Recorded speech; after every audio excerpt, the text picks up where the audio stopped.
Atenção! Vai começar agora uma teleaula de automação do curso profissionalizante. Este módulo tem um total de 20 aulas. Hoje você vai assistir a teleaula número 8. Bons estudos!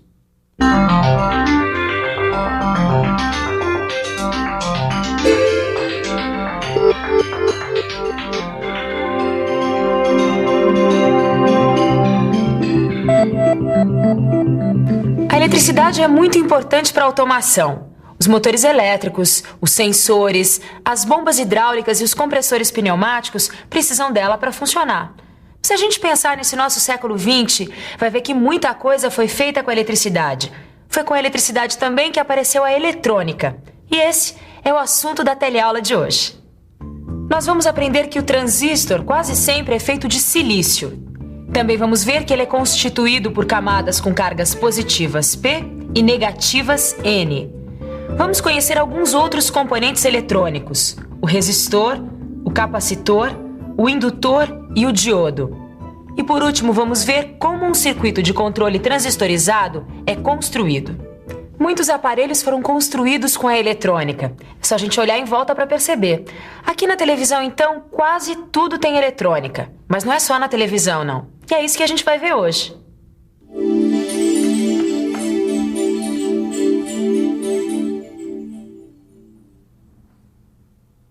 A eletrônica é o resultado do avanço da eletricidade. E nós precisamos dela para consertar este aparelho aqui.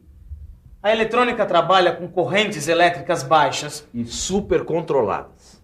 O que o Mano quer dizer é que na automação usamos bastante a eletrônica para controlar os equipamentos. Agora imagine como seria esse rádio antes da eletrônica. No tempo de nossos avós, os rádios não eram nada portáteis. Pelo contrário, eles tinham alto-falantes bem grandes e válvulas. Depois, com o desenvolvimento da eletrônica, tudo mudou. Aparelhos eletrônicos, televisores, videocassetes, rádios, toca-fitas, telefones celulares. Um mundo de eletrodomésticos para você, graças à eletrônica. A eletrônica moderna começou em 1947, 2 anos depois do final da Segunda Guerra Mundial. A primeira peça eletrônica foi o transistor. O transistor tem 3 camadas. Quase sempre elas são feitas de silício. Silício. O que é mesmo silício? Silício é um elemento químico que é muito usado em eletrônica. Na crosta terrestre tem muito silício. É de silício que são feitas as camadas da maioria dos transistores. Quando uma das camadas é enriquecida com elétrons, ela passa a ser chamada de N, ou seja, ela passa então a ser negativa. Quando a gente tira os elétrons de uma camada, ela passa a ser positiva, e o nome dessa camada é P. NPN e PNP. Existem 2 tipos de transistores construídos com as camadas P e N. Vamos dar uma olhada no funcionamento desses transistores. Todo transistor possui 3 terminais. No transistor NPN, temos o emissor N numa das pontas, na camada do meio a base P e na camada da outra ponta o coletor N. O símbolo do transistor NPN é desenhado assim. O transistor PNP é o contrário. Nas camadas das pontas, temos o emissor P e o coletor P, e na camada do meio, a base N. Aí temos também o símbolo do transistor. O transistor funciona como um sistema de água. O coletor seria o cano ligado na caixa d'água. A torneira seria a base, e o cano do qual sai a água, o emissor. A quantidade de água que sai depende de quanto a gente abre essa torneira. A corrente elétrica da base é que controla a corrente entre o coletor e o emissor. Vamos ver isso melhor? No emissor E é ligado o polo negativo da fonte de tensão e na base P, o polo positivo. Aí então, a grande quantidade de elétrons que está no emissor é atraída para a base. Como todos os elétrons não cabem na base, eles vão passando para o coletor C, que também está ligado a um potencial positivo, atraindo assim os elétrons. Observe que as cargas elétricas positivas se movimentam em sentido contrário ao das cargas negativas. A corrente do coletor IC e do emissor IE são controlados por IB, ou seja, a corrente da base. Mas Agora, isso fica muito claro se a gente comparar o símbolo do transistor com o desenho dessa torneira. O cano de entrada seria o coletor, o registro da torneira, a base, e por onde sai a água, o emissor. E a água que sai pode ser comparada com o fluxo de cargas positivas no transistor. Certo. Agora sim, Muito bem. Torquato. Vamos ver agora alguns tipos diferentes de transistores.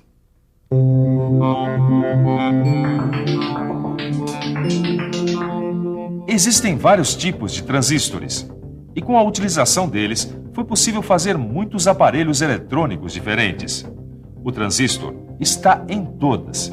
Ele é uma peça muito importante da eletrônica. Realmente, esse nosso amigo transistor é muito importante. Tem um monte deles aqui dentro. E aqui nós temos um resistor. Vamos ver como ele funciona. O resistor tem 2 terminais. O corpo do resistor pode ser feito de carbono, como esse aqui, ou ainda com película metálica. E ainda o resistor de fio. A função dos resistores é controlar a corrente elétrica de um circuito. Existe ainda o resistor variável, que recebe o nome de potenciômetro. Quando a gente ajusta o volume da televisão, a cor, o brilho, a gente está ajustando essas características do aparelho com a ajuda da resistência elétrica. Quer ver? Dá só uma olhada nisso aqui. É a resistência elétrica que controla a tensão ou a corrente do aparelho. O resistor variável, ou melhor, o potenciômetro, pode mudar rapidamente a tensão ou a corrente do aparelho. E assim, a gente consegue ajustar a imagem do nosso televisor, o som do nosso toca-disco ou ainda a velocidade de um motor elétrico. Viu só como é muito grande a importância do resistor? O resistor também tem o seu símbolo. E olha só como ele representa bem os 2 terminais e a resistência elétrica no meio. Agora vamos conhecer uma outra peça importante da eletrônica, o capacitor. Ele é um acumulador de cargas elétricas. As cargas elétricas ficam aqui dentro. Estas aqui são as placas condutoras. Elas também são chamadas de armaduras. Este material isolante aqui é o dielétrico. O capacitor serve para acumular cargas elétricas.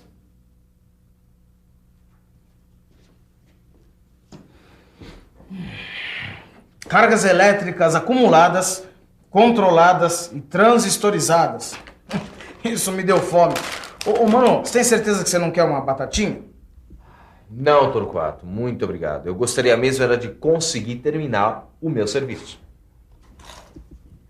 Existem ainda 2 elementos importantes da eletrônica, o indutor e o diodo. Vamos ver primeiro o indutor. Ele tem a finalidade de criar oposição à variação de correntes elétricas no circuito. O indutor é uma bobina ao redor da qual são enrolados os fios condutores. O núcleo do indutor pode ser de ferro, de ferrite ou de ar. Através do magnetismo criado dentro do núcleo, conseguimos regular as variações de corrente elétrica num circuito através do indutor. O indutor pode ser desenhado com esse símbolo que você está vendo. O último elemento que a gente vai ver é o diodo. O diodo funciona como uma chave que abre e fecha, controlando a passagem da corrente elétrica, ou seja, dos elétrons em movimento. O diodo é construído com 2 camadas P e N. Quase sempre o diodo é feito de silício. Os elétrons em movimento passam pelo diodo quando entram pela camada N e saem pela camada P. O componente é usado como uma chave. Ele também fecha a passagem quando a corrente elétrica tenta passar de P para N. Existe também esse outro tipo de diodo, o LED. O LED é feito com fosfeto de galho. É por isso que ele emite luz quando é percorrido pela corrente elétrica. Esse componente também funciona como uma chave, como o diodo.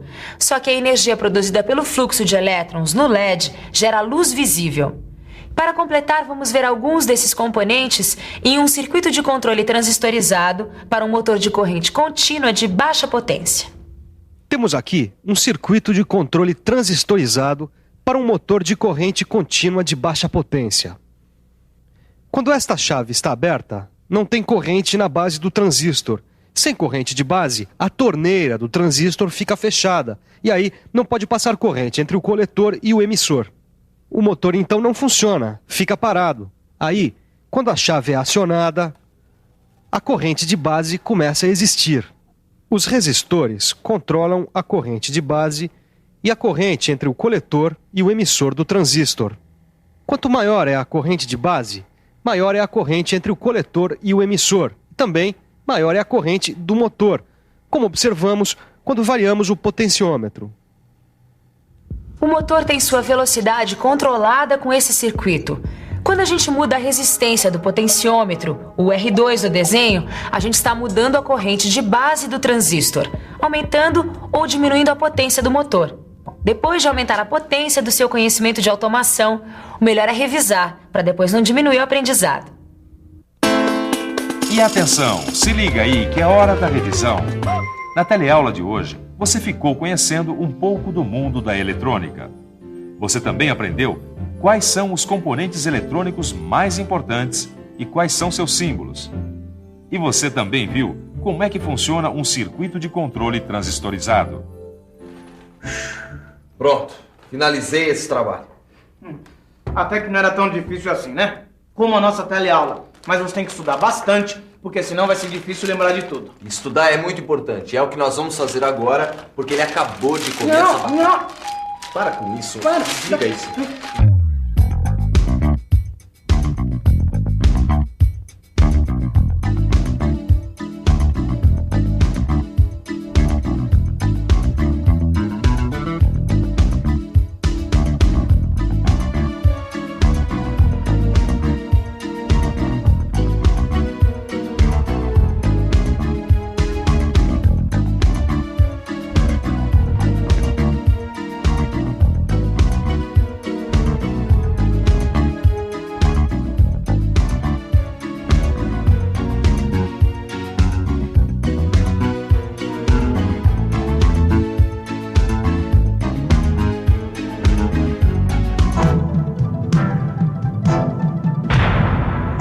Telecurso 2000, um programa de educação do Sistema Fiesp e da Fundação Roberto Marinho.